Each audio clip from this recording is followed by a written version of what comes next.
Friends, welcome to Babli's world.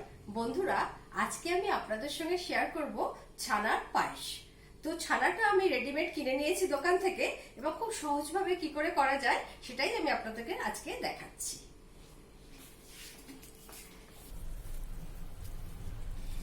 ছানাটা যারা ঘরে পারবে ঘরে পেতেই নিতে পারবে, কিন্তু আমি নিজে ছানাটা যাতে সুবিধা হয় সেজন্য ঘরে না করে একদম কিনে নিয়েছি 250 গ্রাম ছানা।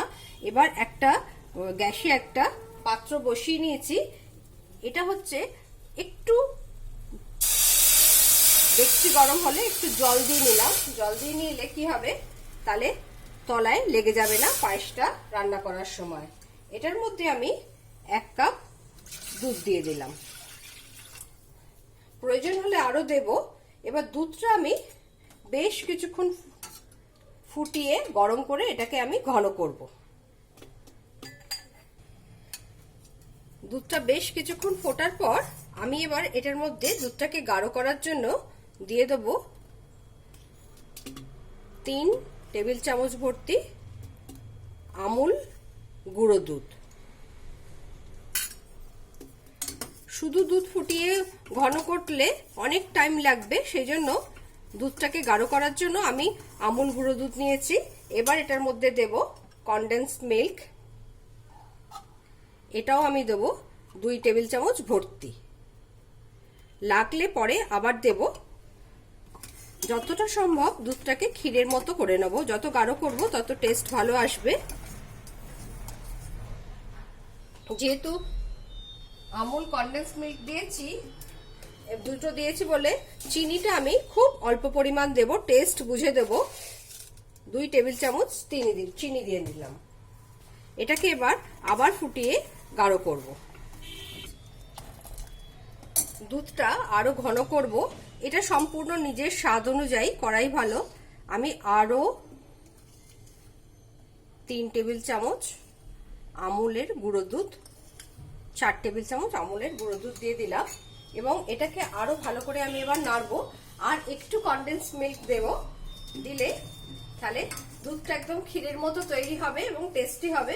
তার মধ্যে ছানাটা দিয়ে দিলে খুবই ভালো হবে, সেই জন্য আরো 2 চামচ আমি কনডেন্স মিল্ক এটাতে দিয়ে দিচ্ছি। নিজের প্রয়োজন অনুসারে এই কনডেন্স মিল্ক বা আমুলের দুধ নিজেরা কমানো বাড়ানো যেতেই পারে। দুধ একদম রেডি হয়ে গেছে।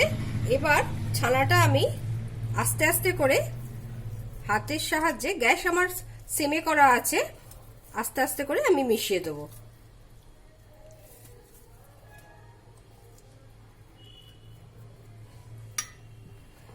এবার গ্যাসটা লো ফ্লেমে রেখে আমি ধীরে ধীরে ছানাটা মেশাতে থাকবো।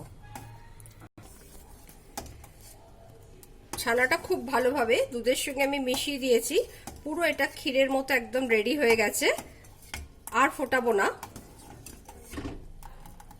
এইবার গ্যাস অফ করে এটার মধ্যে আমি গোলাপ জল দিয়ে দেবো 2 চামচ, 3 চামচ, 4 চামচ। গ্যাসটা অফ করে কেন দিচ্ছি, তাহলে স্মেলটা থাকবে, না হলে গোলাপ জলের গন্ধটা চলে যাবে। গোলাপ জল বা রোজ ওয়াটারটা দেওয়ার পর একটু আমি গরম করে নিলাম, নিয়ে গ্যাস অফ করে দিলাম। আমার ছানার পায়েস রেডি। এটা এবার আমি সার্ভ করে দিচ্ছি। খুব সহজভাবে আমি বানিয়ে নিলাম, খেতে খুব সুস্বাদু হবে। তবে যারা চাইবেন তারা এর মধ্যে পেস্তা, কিশমিশ বা যে কোনো কিছু ড্রাই ফ্রুটস দিতেই পারেন, কিন্তু আমার মনে হয় শুধুই ভালো লাগবে, ওই জন্য আমি এটা শুধুই করলাম। আর গোলাপ জলটা মাস্ট, গোলাপ জল না দিলে কিন্তু এটার একটা ফ্লেভারটা আসবে না। খুব সহজভাবে আজকে আমি ছানার পায়েসটা বানিয়ে নিলাম। দেখুন কি সুন্দর দানা দানা। এটা যত ঠান্ডা হবে এটা খেতে তত টেস্টি হবে। ঠান্ডা করেও খেতে পারেন, আবার গরম গরমও খেতে পারেন। বাই বাই বন্ধুরা, সকলে ভালো থাকবেন। আজকে এই পর্যন্ত। নেক্সট কোনো ভিডিও নিয়ে আবার আপনাদের সামনে আমি হাজির হব।